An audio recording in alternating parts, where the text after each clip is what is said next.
Olá, amigo internauta, seja bem-vindo ao programa Consciência Próspera. Esse programa que tem o prazer de trazer aqui diversos convidados para falar sobre temas ligados ao desenvolvimento humano, à espiritualidade, a finanças, a terapias e outros assuntos que podem realmente enriquecer a sua consciência. Quero avisar que o programa Consciência Próspera conta com o apoio do Instituto Biosegredo. Instituto Biosegredo você pode acessar através desse site aí para obter maiores informações. E que também na parte técnica, fazendo a mágica acontecer, Alexandre Ferreira do Ale Productions. Nessa edição o tema é o caminho das virtudes. Nós trouxemos aqui um comunicador, palestrante, escritor, que tem uma empresa, diretor executivo da LC, Assessoria de Desenvolvimento Social e Cultural, que é o Léo Artesi. Tudo bem, Léo? Tudo bem? Como vai, Samuel? Muito prazer bem. Estar aqui com vocês. É ótimo recebê-lo aqui para falar um tema bem interessante, que é o caminho das virtudes. Relacionando esse caminho das virtudes com o processo que você desenvolve, porque você tem a formação de coach, né? O que seria, então, a primeira pergunta, o que é o coach, que você tem essa formação? Não quero falar assim de uma forma tão técnica, mas certo. Dizer assim, as pessoas têm necessidades durante a vida, têm sonhos, têm metas. Só que no transcorrer do caminho, com tanta coisa que elas têm a fazer, na verdade, tantas atividades, e tudo acaba sendo uma prioridade, o coach é aquele que ajuda a pessoa a dar foco nas suas necessidades específicas e ser na verdade, coach vem de cocheiro, né? De cocheiro, né? Quer dizer, de levar a pessoa ao seu destino, aquilo que realmente ela tem como meta alcançar, não é? Então, o coach é o treinador, né? Aquele é o técnico, é aquele que faz com que a pessoa atinja o máximo da sua performance para realizar seus objetivos, seu sonho, caminhar na missão da vida. Quer dizer, isso é que é o coach na realidade, não é um terapeuta. Ele é um facilitador de processos para que a pessoa possa chegar ao sucesso. Sucesso não digo, mas pelo menos a sua realização, né? Entendi. Sucesso é diferente da felicidade. Qual é a diferença do sucesso para a felicidade? Como é que você entende isso? Bom, o sucesso, por exemplo, você estabelece uma meta aqui na frente, você estabelece um plano para chegar lá, você atinge, você teve sucesso. Certo. E a felicidade não depende disso, está em você ficar satisfeito com as coisas que você já tem hoje. E no movimento que a gente vive no dia, constantemente querendo mais e mais e mais. Não é? Você pode não ter tanto sucesso assim, mas ser feliz com o que você tem, não é? A felicidade é pano de fundo maior. E é possível a gente juntar esse conceito, essa ideia de um coach, de um cocheiro, com as práticas xamânicas? Perfeito, porque o coach é uma metodologia, na verdade, não é? Como eu disse, não é uma terapia, mas é um método que leva a pessoa a realizar os seus objetivos. Então, desde que você tem uma especialidade, não é? Através de ferramentas, você utiliza as ferramentas do coach adaptado à sua especialidade. O seu dom, o seu talento, aquilo que você já conhece. Então, hoje, dentro desse universo do coaching é realmente uma coisa que se fala muito. Aliás, tem alguns especialistas aí que dizem que no futuro não haverão mais gerentes, nem gestores de negócio, haverão coaches nas empresas. Não é? Interessante. Todos serão coaches, ou seja, todos ajudarão as pessoas a fazerem os seus processos. Tem tudo a ver, não é? Então, uma metodologia para nós relativamente nova, não é? Não sei, diria, 10 ou 15 anos aqui no Brasil, mas que tem crescido, não é? Tem crescido esse conceito e realmente ajuda. Hoje você tem coach, por exemplo, na área de saúde, você tem coach na área esportiva, que ali é o que mais se difundiu, não é? Você tem aquele coach para comunicação, que é meu caso também, né? E eu também faço o coach adaptado às práticas xamânicas, porque a gente sai de uma matriz, a gente chama da roda da vida, né? Mas na verdade é um círculo de necessidades que as pessoas têm, não é? Então, quando você faz essa roda da vida, você vê as necessidades e a forma de abordagem vai de acordo com a experiência de cada um queira viver. Se é uma abordagem mais xamânica, se é um coach de vida, se é um coach de projetos, que é uma coisa também que está nascendo agora, né? Que legal, então, interessante. E outra coisa que eu queria relacionar com essa temática, com esse olhar diferenciado que o coach tem, como é que a gente pode descobrir, como é que a gente pode reconhecer que aquela é uma pessoa boa? O que é que demonstra que essa pessoa é boa? Para você dizer que tem uma pessoa boa, tem que falar que não é uma pessoa mal, né? Então, assim, eu quero sair um pouco desse maniqueísmo e falar o inverso disso. Por que pessoas boas também fazem coisas que não são consideradas tão boas, né? Que todos nós temos uma sombra, que a gente pode chamar de uma face oculta, geralmente, muitas vezes, aquela face que nos persegue nos momentos de aflição, que nos conecta com os nossos medos, com as nossas inseguranças, e que fazem também que a gente saia de um dito padrão ético até que a gente estabelece para a gente mesmo, é do mesmo tamanho da luz que se emite, não é? Então todos nós temos, e você não reconhecer a sombra é você não reconhecer você integralmente, não é? Então as pessoas, não adianta você querer só ver seu eu superior se você não vê lá o seu eu básico, as coisas todas, não é? Tem até um conto xamânico interessante, não é? Dos lobos, que você já deve conhecer, não é? Conta para nós. Eu vou resumir bastante por causa do tempo do programa. E também porque ele é contador de histórias, né? Então, vai longe. Né? Vai longe. Mas é assim, o vô falando para os netos ali na tribo que quando a gente nasce com um lobo bom e um lobo não bom. Aliás, ele fala de um lobo negro e um lobo branco. É que é difícil porque não tem conotação racista, né? Sim. Porque a gente acha que todo o que é negro não é tão, não tem claridade ali, não é? Mas, vamos lá. Então tem um lobo, eu vou chamar de cinzento, pronto. um lobo cinzento e um lobo branco. Que eles vivem brigando dentro da gente, o tempo inteiro, a vida inteira. Eles estão lá dentro da gente e vão ficar dentro da gente brigando. Que talvez uma adaptação daquilo que tem um diabinho e tem um anjinho, né? Então você tem que ficar com o anjinho, né? Assim? Então, e circulou muito essa história na internet, que é quando o neto fala assim, mas vovô, quem que ganha a briga?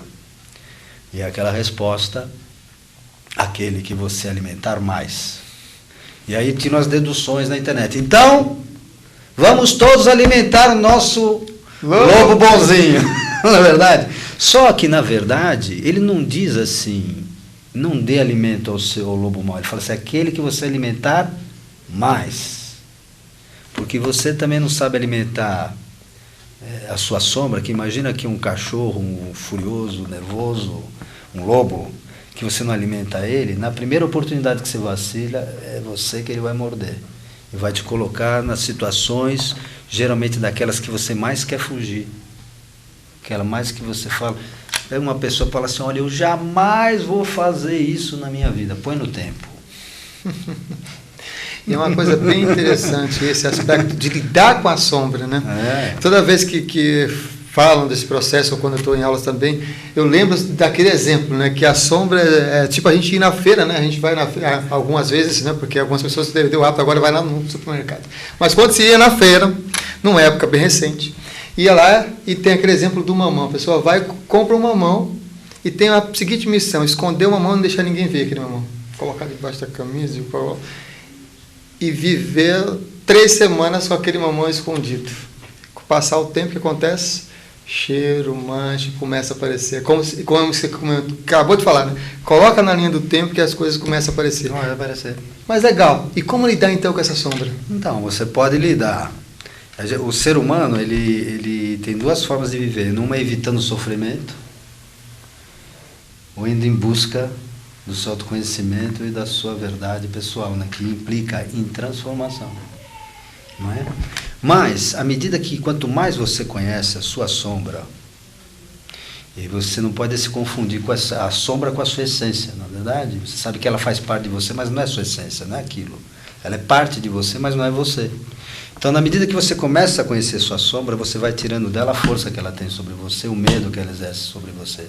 Você sabe que ela está ali, mas você dá um alimento através do amor, primeiro reconhecendo essa sombra, e vendo com amor, assim, eu acho bacana, assim, o Ho'oponopono, já ouviu falar do Ho'oponopono?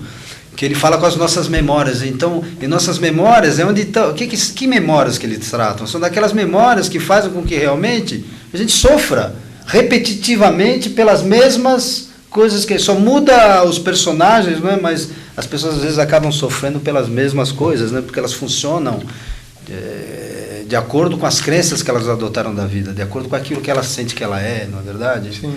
Então eu acho interessante porque ela tem uma prece que ela dirige as suas memórias. Minha memória, eu te amo. E, né, a partir desse momento eu quero te liberar, e a mim também. Então nesse momento eu sinto muito, me perdoa, te amo e sou grato, né? Que isso é muito legal. O Ho'oponopono é uma forma também interessante de você livrar com essas sombras, que a gente pode chamar de memórias também, né? Sim. São memórias que fazem programas que nós recebemos desde a infância, principalmente dos nossos pais, na verdade, até passar pelos nossos professores, que constituíram a nossa personalidade e a nossa forma de chegar à vida, não é? Muito bem. O Ho'oponopono, Chico, fica aí a dica para vocês. O Ho'oponopono, procure, pesquisa aí no oráculo da internet, que você vai encontrar muita informação sobre isso. A gente falou sobre esse processo da sombra e nós colocamos o título como O Caminho das Virtudes. O que são realmente as virtudes e como é que a gente pode praticar essas virtudes? As virtudes são os ditos. Se você entender que o vício é a sombra, por exemplo, a virtude é a luz dessa sombra. Então você tem que reconhecer a sua sombra, o seu vício, por exemplo, gula. Eu acho que eu posso falar legal da gula para você. Italiano? Italiano, entre outras coisas. Então, não adianta você querer combater, ao invés de você combater a sua gula, você trabalha a temperança, você desenvolve em você a temperança. Entendeu? Então não adianta, a sombra é desse tamanho, do jeito que você está vendo. Mas eu posso trabalhar num nível de virtudes, não é? Não estou falando das virtudes teologais só, não é? Mas eu digo das virtudes num sentido mais amplo. O que é a virtude? A virtude é a forma. Você pode discutir tudo numa filosofia, numa religião. A única coisa que não tem discussão, que é o ponto de encontro de todas as filosofias do amor, né, que são ligadas ao amor, a um Deus, seja ele qual for, são as virtudes. A gente pode discutir crença, se é orixá, se é Maomé, se é Quetzal, pode discutir tudo. Mas uma coisa ninguém vai discutir são as virtudes, que são boas, né? Amor é ruim. Qual é a religião que vai falar que amor não é bom? Que caridade não é bom? Que humildade não é bom? Que temperança não é boa? Que paciência, que tolerância. Então, as virtudes, para mim, são a chave para você viver em excelência a sua vida. Né? A vida na excelência é você trabalhar nas virtudes. Ao invés de você ficar trabalhando, né, na redução, como sofrer menos, você vai em busca do seu autoconhecimento e se mergulha nas virtudes. Né? E aí, como é que a gente coloca em prática essas virtudes? Não, no dia a dia, não tem um curso para isso. Você pode ter um curso para saber o que é cada virtude, mas a virtude é o seguinte: no momento que a vida te coloca numa encruzilhada, eu gosto muito de um ditado que eu vi, não sei se é budista ou taoísta, que é: as pessoas são como uns saquinhos de chá, que é na água quente que elas se revelam, né? Que elas revelam suas ideias na água quente. Porque quando todo mundo está bom, as virtudes são maravilha, na verdade. Todo mundo sabe que é virtude quando você está feliz da vida. Agora, quando você está vivendo um problema, uma situação, um conflito na vida, uma dor, seja lá o que for, por um vingança, sei lá o que for, esse é o momento de você fortalecer a virtude, na prática. Quando te aparece essa bifurcação entre você ir por aquilo que já é conhecido, que é a tua sombra que faz você girar em falso ali, ou você adotar um caminho mais virtuoso. Né? E isso requer assim, bastante concentração e conhecimento de si próprio. Muito bem, você falou sobre essa questão de ir para a prática, e isso é uma coisa realmente que acontece, que um dos maiores medos que existe na humanidade, você é um comunicador, é falar em público. E como comunicador, como que a pessoa pode superar esse medo de falar em público, essa glossofobia? Glossofobia realmente é um termo que determina isso, né? Medo de falar em público, a timidez, não é? Muito bem. Então, como eu disse, a gente vai tudo depende, é um trabalho realmente que você tem que conhecer primeiro quem que está ali, né? Qual é o fator desencadeante dessa timidez, desse medo. Agora, dizer que isso é uma coisa absolutamente natural.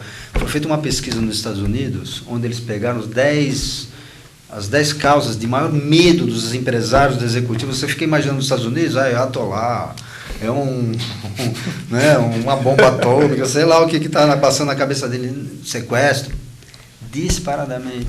Disparadamente, em primeiro lugar, falar em público. É incrível, né? Falar em público, que é a nossa forma mais original de se comunicar. Não é? Depois que a linguagem apareceu na vida do homem, o homem já se comunicava antes, não é? Através de gestos e grunhidos. quando a linguagem entrou, tornou-se a nossa forma mais original, que nos distingue até dos animais, na verdade, falar em público.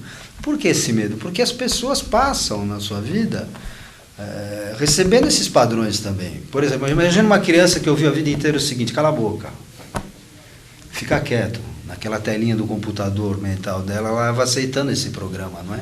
Agora, todos nós temos medo de falar em público. Agora, tem níveis. Quais são os níveis que a gente considera assim, níveis normais de falar em público? Principalmente aquele que são os 15 minutos que antecedem a sua apresentação. Friozinho na barriga. Tem aquele frio na barriga, absolutamente normal. E uns 10 minutos depois que você, não é, que aquela adrenalina vai baixando, que daí você tende, se você tem realmente, por exemplo, um bom começo, principalmente, né? Porque se você tem um bom começo aí na hora que você entrou, que você sentiu que o público gostou de você, dá aquele, puxa, gostou de mim. Agora, se você dá uma pisada na bola na introdução, a introdução é vital, viu? Olha, é a dica, a introdução é vital. É vital. Dizem os comunicadores, os cientistas da comunicação, eu não sou um cientista, eu sou um comunicador, que nós temos 90 segundos mágicos para captar a atenção da nossa plateia. E para isso você tem que ter técnicas. Então, uma forma para você. Então, quais são as formas? Você ter técnicas de relaxamento para saber dominar essa atenção inicial, que é aqueles momentos, 15 minutos, não é verdade? Que dá aquela cosquinha, não é verdade? Aquela coisa toda, não é? Aquela adrenalina. E os momentos, e ter uma boa introdução para poder emplacar, já entrar com tudo na plateia, fazer aquela empatia, se estabelecer um rapport com a plateia, e daí a tendência, você como especialista daquilo que você está falando, as pessoas só falam aquilo que elas sabem, ou deveriam falar somente aquilo que elas falam, né? Sabem? Aí a tendência é ir tranquilizando, lembrando que tem né? Tem técnicas de comunicação, técnicas de apresentação em público, que às vezes as pessoas falam assim, mas ele tem o dom de falar, não é? O cara nasceu para isso. Mas não é assim. A comunicação é uma coisa que se aprende, oratória é uma coisa que se aprende. E eu ensino isso, trabalho com isso. Né? Muito bem. Você falou sobre o primeiro medo, o medo de falar em público, eu também havia uma pesquisa relacionada com isso, que o primeiro medo realmente é falar em público, o segundo falaram que era perda de emprego. E o terceiro, depois no terceiro lugar é que vinha o medo da morte. Olha só que coisa interessante. Vamos falar sobre esse segundo medo, que é o medo de perder emprego. O que você acha que é uma recomendação interessante para quem está trabalhando para esse mundo que gira de uma maneira tão intensa, manter e desenvolver um bom... Especialize-se. Não para no tempo. Então, o mercado, ele existe para aqueles que estão atrás dele também. Né? Então, às vezes a pessoa fala assim, mas eu tenho 20 anos de experiência fazendo essa coisa. Aí você vai ver a experiência que ele tem, na verdade ele tem 2 anos de experiência, onde ele se reinventou, onde ele estava com aquele gás todo, e 18 anos de repetição. Repetindo. Então não teve uma experiência, teve 2 anos de experiência. Né? Então esses 18 foi repetindo aquilo que você já aprendeu. Então não se renova. Isso que a gente aprende nas estações, a vida nos ensina que a gente tem que se renovar, se atualizar. Eu, por exemplo, eu dou aula de comunicação, mas eu fui fazer o coaching, a minha formação em coaching, eu fui fazer o Master Practitioner, enfim, eu fui fazer locução, eu sou locutor formado, fui fazer técnicas de teatro, enfim, eu fui aprender para melhorar naquilo que eu já faço, para poder me manter no mercado. Não é Sim, isso? para se atualizar. Senão... fica por aí. Então, é a era da especialização. Então, tem que estar especializado e gostar daquilo que faz. Não adianta, você tem que ter paixão no seu trabalho, né? Senão você não consegue desenvolvê-lo. Né? Então, para quem ainda tem gás, tem vontade mesmo, tem emprego, tem trabalho. Pelo menos trabalho. Né? Trabalho tem.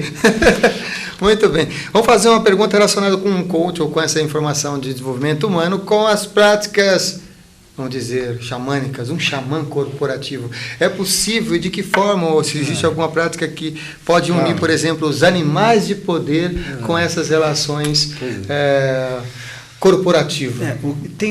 Nos Estados Unidos já tem um movimento, tem um site até, se você quiser divulgar aí, The Corporate Shaman. The Corporate Shaman. Com SH, né? Shaman. The Corporate Shaman. Que esse cara, ele chama Whittaker, eu acho que é o nome dele, ele partiu de uma premissa seguinte, ele estudou muitos anos com Michael Herner, que foi um dos introdutores do neo-xamanismo, na década de 70, no finalzinho da década de 60, foi um dos logo depois daquele boom do Castanheda, né? O Michael Herner é um dos estudiosos, ele estudou com o Michael Herner e partiu de uma premissa que se o xamanismo é tão bom para curar a vida das pessoas, curar os relacionamentos, por que não curar as empresas, não é? Onde tem pessoas também, não é? Então ele desenvolveu um trabalho de xamanismo dentro das corporações, ele tem casos, não é, em que acontecem isso, e mais do que isso, ele desenvolveu um treinamento para consultores xamânicos de corporação, xamãs corporativos que são ligados a ele e que fazer uma avaliação dentro da empresa e trazem algumas técnicas do neo-xamanismo para aplicar. Coisas do tipo pau falante para reunião, entendeu? Tambor mesmo para gerar criatividade, para aumentar o poder de visualização da empresa e outras coisas, né? Uma harmonização de ambientes, uma série de coisas. Agora, para vencer, para entrar na empresa aqui no Brasil, precisa-se muito tirar o preconceito, né? Porque a pessoa fala assim, um xamã corporativo, o que ele vai imaginar? Os caras vão fazer uma fogueira aqui dentro, vir com um penacho, fumar cachimbo, ainda vai por esse pensamento, né? Então, uma inspiração, assim como hoje, o livro mais vendido de liderança no Brasil, você sabe como é que se chama? Não pega nenhum desses literários, não. O Monge Executivo. É o livro mais vendido de liderança no Brasil. Então, acho que já tem uma evolução. Sim. Uma nova consciência. Essa nova consciência vai chegar quando as empresas, não é, deixarem de lado, no assunto empresa, o lado religião e realmente poder adaptar a espiritualidade no trabalho, na verdade, e conhecer e reconhecer o que é uma energia, o que é um poder do pensamento, o que é um poder de uma imaginação, sem dogmas religiosos, mas sim como formas técnicas ancestrais que podem realmente melhorar relacionamentos, melhorar a harmonia, ambientes, né? Já vencer esse preconceito. Vocês que gostou da fala do Léo Artesi também aqui no programa, esse livro, O Monge Executivo, nós fizemos uma edição especial sobre o livro com o Tommy Nelson, que é um dos representantes aqui no Brasil formado pelo James Hunter, e fizemos uma edição, procura no YouTube, você vai encontrar aí bastante informação relacionada com essa metodologia, porque também é uma metodologia que ele desenvolveu com sua história aí no meio empresarial, bem interessante. A gente está vendo que já está chegando já ao final do programa. Gostaria que o Léo deixasse então a sua mensagem para os nossos amigos internautas que estão acompanhando o programa Consciência. Não, eu posso dar um recado, então, em vez de deixar uma mensagem assim de amor, paz e luz para todos. Mas é só falar de que nós fazemos alguns trabalhos interessantes para aqueles que são do mundo do xamanismo, né? Que durante muitos anos eu fiquei fazendo só a minha lição de casa. E já há uns 2 anos eu estabeleci visando também expandir esse conhecimento acumulado de 22 anos, né, da roda medicinal, de como a gente viver a roda na vida, né, e nas estações, um curso de formação de multiplicadores da roda de xamanismo voo da águia, ou seja, a gente faz com que as pessoas se habilitem para poder ter seus próprios grupos de xamanismo e expandir esse conhecimento, né, de como você viver nas estações, como você pode pautar a sua vida através dela, buscando um maior equilíbrio, uma maior conexão com a natureza e um maior autoconhecimento também. Então, é www.xamanismo.com.br. Já fiz meu comercial. Fica aí a dica então para você que está acompanhando o programa Consciência Próxima para fazer o seu voo da águia com o Léo Artesi, uma das pessoas que é responsável por a propagação dos conhecimentos xamânicos, um dos grandes divulgadores aqui no Brasil. Tenho certeza que você vai amar, vai gostar de paixão desse conteúdo. Tem a organização da Fania aí, que você sabe que é especialista também nessa parte da organização, você vai gostar bastante. Acesse aí xamanismo.com.br, Léo Artesi. A gente agradece aqui a participação do Léo. Boa noite a todos. Tudo de bom. E nos vemos numa próxima edição do programa Consciência Próxima. Lembre-se de compartilhar com seus amigos e divulgar essas informações, conhecimentos tão interessantes que os nossos convidados têm trazido aqui. Um beijo de luz, espero você na próxima edição do programa Consciência Próxima. Até lá!